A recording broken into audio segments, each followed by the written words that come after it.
everybody, this is Angela Savage, the daughter of IndyCar driver Swede Savage. It's time to watch stories from motorsports. My buddy, Doug Kenny, loves to share the journey of people in racing, and he is an amazing dude. Drivers, owners, fans, and team members, watch the SFM podcast. Hey everybody, this is Doug Kenny from Stories from Motorsports. I'd like to thank my buddy Josh Mabe for the YouTube work he did years ago that inspired me to create this platform. I'd like to thank my buddy Victor Sifton for convincing me to get back into it after my hiatus from 2017 to 2019. I have a very special treat for you all today with an amazing journey from an amazing racing figure. Drivers, start your engines.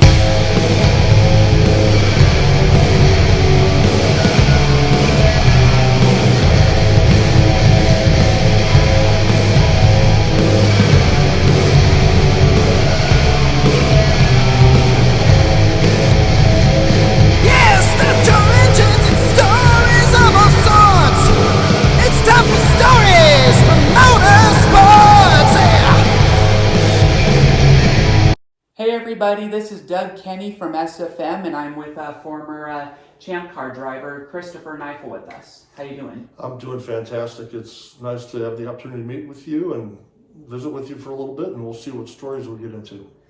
Yeah, for sure. Everyone, he's a former Champ Car driver and also a two-time Indianapolis 500 participant. And what was your rookie year at Indianapolis? My rookie year was in the last century. In 1983 was year one for me at the Indy 500. Nice. So, and back then, I know obviously times have changed and many years have gone by, but back then I believe, the fourth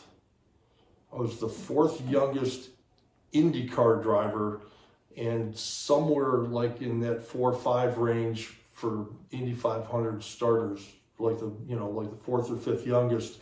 Obviously, Al Unser Jr. was also a rookie the same year as me, and he was younger than me by just a little bit. So we were in that sort of same thing. That's obviously an irrelevant statistic anymore because everything has gotten so much younger, particularly in the last 5 to 10 years.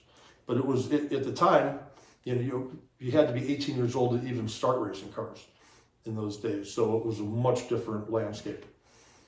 Yeah. What do you think of the racing in IndyCar today so far? It's fun to watch, and I have to answer that question wearing the hat of someone that's outside looking in, that literally sits at home and watches on television. I'm a consumer of the product.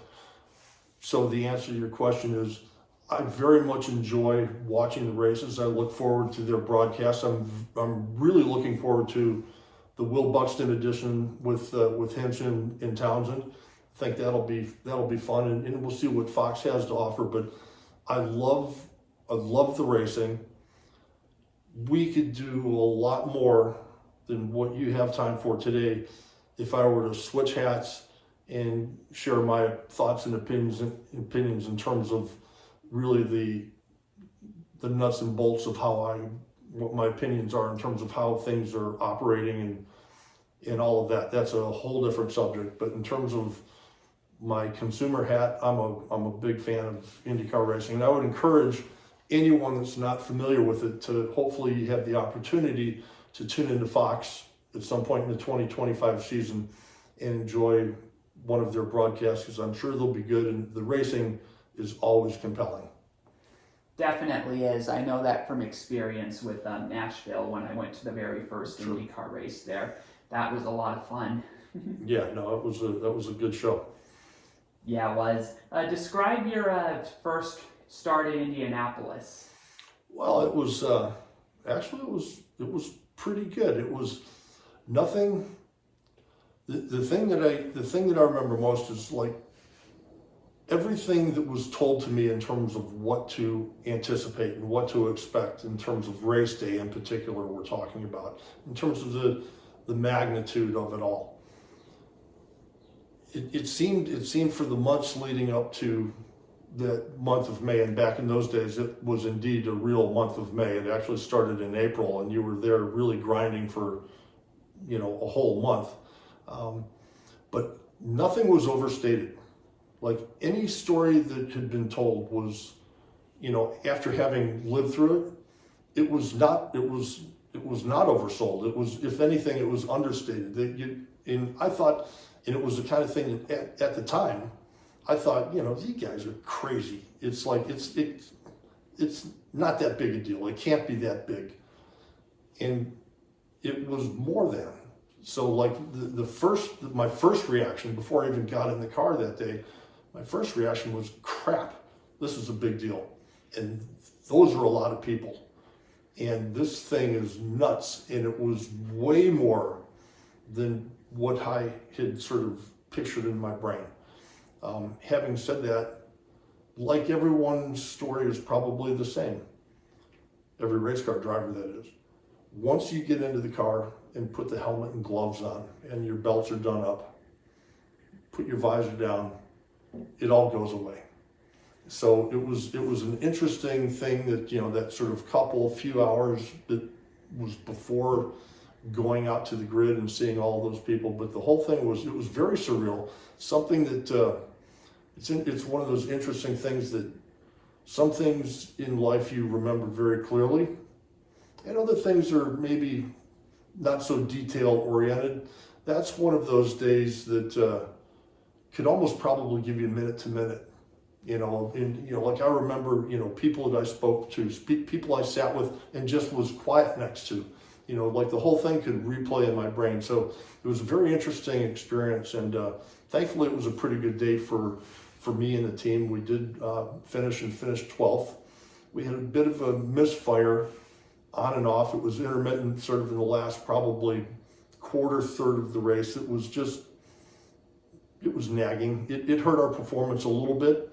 But I don't know that, we had things been perfect, maybe outside shot top 10, but in reality, we were very, very thrilled with the 12th place finish. Glad to hear that. It was, as a rookie, you're always happy to be there and, to finish as high as you can. And, not everyone can say, that they finished that close to the top 10 at Indianapolis. No, it was, look, I mean, again, you have to look at, you have to look at every era and generation differently. But the finishing the Indy 500 back in the 1970s, 80s, or even before that in the 60s, there was a part of the job of the driver in those days was to actually, quote unquote, bring the car home. And what exactly does that mean? Well, that means don't break it. And I don't mean by break it like smashing into a wall or smashing into another car. I mean, that means like, don't break it. Don't break the gearbox. Don't break the axles. Don't do something silly that can literally cause harm to you could hurt the engine, with over revs, and just little things that you did as a driver were very meaningful in terms of the ability for the car to finish the race. So that was something that you had to do. And I mean, you'll hear sort of the vernacular words or phrases that drivers would use in the 1980s or even 70s, was, quote unquote, taking care of the car. So you would hear, even through the 90s in endurance sports car racing, you would hear that, people take care of the car. That was back when you actually had to shift the car and do things like that. Now that stuff is gone because they're virtually indestructible and they're almost idiot proof, behind the wheel, like with this, the way, whatever. That's for another thing too. That'll be another get off my couch moment or get off my lawn moment. But it was an honor to race at Indy, and I'm really glad I got to finish. Hey everybody, I hope you enjoyed today's video. Please hit like and subscribe if you did so, and please continue supporting our amazing guest. And everybody, we'll see you next time on SFM. Hi, this is Ted Warner speaking. While the checkered flag is waved for this program, stay tuned for next week for the next episode of SFM. Thanks to Doug Kenny for what he does for motorsports.